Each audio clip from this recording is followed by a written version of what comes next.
Witness, Director, Attorney Matibag, schoolmate.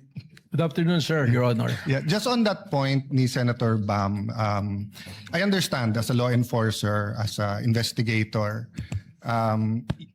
you have to take all threats seriously. I'll ask you the same questions I asked the two NBI officers, and I do understand they were not under your supervision during that time dahil dun pa sila kay Director Santiago. No? I won't ask all the questions, but you did review the whole video or just the portions relevant to the statement of the Vice President na no joke, yung November 23. Your Honor, napanood ko po yung video, but you're correct. I focus mainly on the issue that is being undertaken. So simple question, paano naging process kung anong parts ng video at ng statement niya ang paniniwalaan mo or ng task force? So it's not personal. I mean, if you were in the task force or as you said, you created the task force, now at duty nyo yung safety ng high government officials. Anong process nyo kung anong parts ng video ang paniniwalaan nyo at hindi? Ng statements niya, what I meant.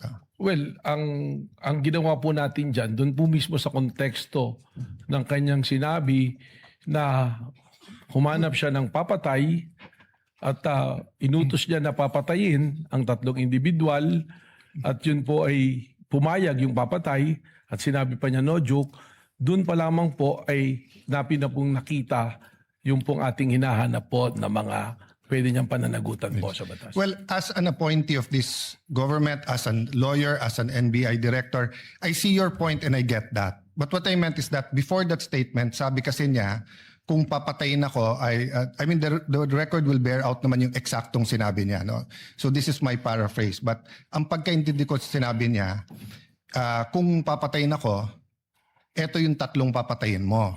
And ang impression ko, pinagbibintangan niya yung tatlo na may plot against her. So yun ang tanong ko dun sa two previous NBI directors. If you're gonna believe that she contracted or talked to, may kausap, no? Siya, if you're gonna believe that may kausap siya at papapatay yung tatlo, will you not believe the previous nung sinabi niyang kung ako naman ang papatayin? Hindi po ganoon sapagkat ang tinignan na nga po natin ay yung kanyang mismong pagbabanta. At sa amin po sa ngayon yung aking pong task force na nag-iimbestiga ay malinaw po na ang tinitingnan ay kung ano na ang nangyari dahil doon sa pagbabanta. Okay. At sinasabi nga po namin dahil po doon sa pagbabanta, ito po ay umabot na doon na po sa level na ang national security nataya na po na kompromiso na.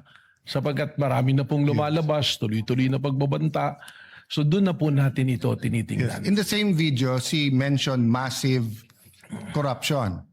But wala pa dyan kasi yung mayam kayo speech at flood control investigation. So same question, Director. Naintindihan ko, yun yung pinaniwalaan nyo. May kausap siya, no joke. Pero ang question ko, paano yung proseso nyo or anong naging thinking nyo na etong papapatay yung presidente, pinaniniwalaan ko, pero etong siya ang papatayin, hindi ko paniniwalaan, at etong graft and corruption, hindi ko rin paniniwalaan. What's the process there? Well, ang proseso po dyan ay tinignan naman natin doon po sa pagbabanta niya, kung sa grave threat po yung pag-uusapan natin, alam naman po natin na yung threat na yan is absolute dahil nandoon naman po yung elemento eh. Doon naman po sa sinasabi namin na tuloy-tuloy na pag-iimbestiga dahil ito nga po ay umabot na sa level lang na naapektuhan ng national security, we take into context yung mismong sinabi niya na meron siyang kinausap at yung kanyang kinausap ay pumayag. Yung po kanyang sinasabi na kung papatayin ako, that is supposed to be na statement niya sa aming pong pananaw just to cover yung kanyang pagsasabi na siya may kinausap para patayin ang ating Pangulo. Okay, I won't argue with you, yun yung proseso nyo. But in the meantime, there were three statements. Massive corruption, kung papatayin siya, patayin. So, focusing dun sa patayin yung tatlo kung papatayin siya. In the meantime, tumutuo yung yung massive corruption, lumabas afterwards, di ba? So, just one other point.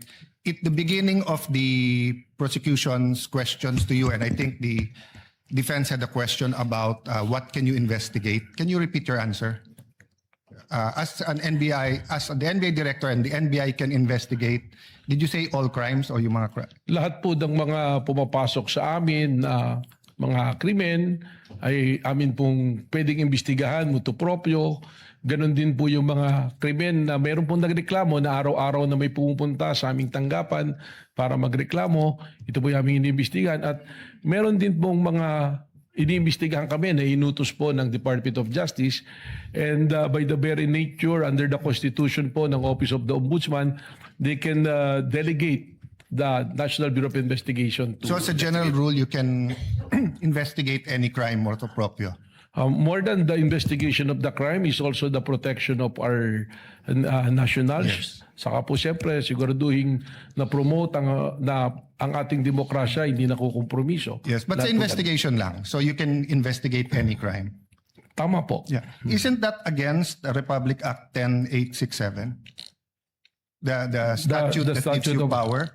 The act reorganizing and modernizing the National Bureau of Investigation. Sabi dito sa inyong Section 4, the NBI shall have the following powers and functions. Undertake and investigate the detection of crimes and offenses enumerated under Section 5. Section 5, may enumeration, human trafficking cases in all airports, extrajudicial, extralegal killings committed by state security forces against media practitioners' activities, killings of justices and judges, violation of 100175, otherwise known Cyber Crime Prevention Act, cases against Interagency Graft Coordinating Council and violations of the Anti-Dummy Law. Tapos, cases involving threats, security assaults against persons of the President, Vice President, Senate President, Speaker of the House, Chief Justices. Walang congressman, senators, unlike judges lahat. Transnational crimes pursuant to existing international agreements, identification of dead victims in case of mass fatalities, incidents caused by natural disaster, and violation of commercial, economic, financial, white-collar crimes nakadyan yung law. So, exclusive yung enumeration. Then, provided, however, if that the President or Secretary of Justice may direct the NBI to undertake investigation of any crime when public interest so requires. So, hindi ba limited ang pwede niyong imbestigahan except that ang DOJ at President ang pwede mag-atas? That's my last question. Yes. Kindly wind up. Well, Witness may answer. Yes. Yung pong ating listahan na yan, tama po, nandiyan dyan. Subalit, hindi naman po sinasabi na nalilimita dyan ang aming pong pag-iimbestiga. Sapagkat malinaw po ang mandato ng NBI that we are the primary investigating body. Yun lamang nga po, merong mga kaso kung ito po ay bumagsak na sa jurisdiction halimbawa ng PNP na kanilang iniimbestigahan, we can still help and coordinate at the same way na kung kami po ay nag-iimbestiga at ang PNP pwede rin pong tumulong Well, po sa amin. Director, if that's your interpretation, that goes against what they taught us in law school, na pag exclusive yung enumeration, you cannot add. And at the end of the enumeration of Section 5, nakalagay nga dito, however, the President and Secretary of Justice may direct you to undertake investigations of any crime. Why do they have to say any crime if you can do it any crime, if you can investigate any crime after all? It seems that you're expanding your jurisdiction by yourself.